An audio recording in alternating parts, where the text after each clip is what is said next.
Gentleman from California, Mr. Sherman, who's also the chair for the Subcommittee on Investor Protection, Entrepreneurship, and Capital Markets, is now recognized for 5 minutes.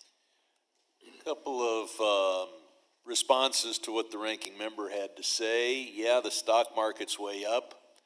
Wages are up a bit more than 1% in real terms after inflation. Wages at the bottom have risen, chiefly in those states where we raised the minimum wage. And when we have a Democratic majority in both houses, we will raise the minimum wage nationwide and deal effectively with those states that have not seen such an expansion of wages at the bottom. I've grown, not quite old, but I've spent many decades in this room. I've seen your predecessor's predecessor's predecessor.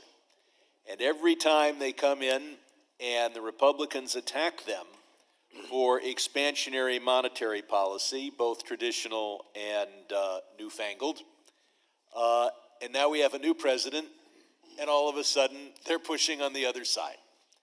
All I'll say is that I've consistently, from the days of Mr. Greenspan, been pushing for somewhat lower interest rates and an expansionary policy, particularly quantitative easing, because you returned $55 billion to the Treasury last year, and that's, I know, not your purpose, but think of the kids that will get an education because we could fund aid to local education. Think of the medical research and the lives that will be saved because we were able to fund medical research.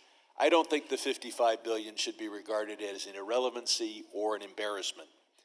And finally, as to the jobs growth we've seen recently, I do need to point out the jobs grew much faster in the last 3 years of the Obama administration than the first 3 years of the Trump administration. It is as if Trump inherited a plane, as he inherited so much else. The plane was on automatic pilot, and it was going in the right direction, and he hasn't managed to completely screw it up.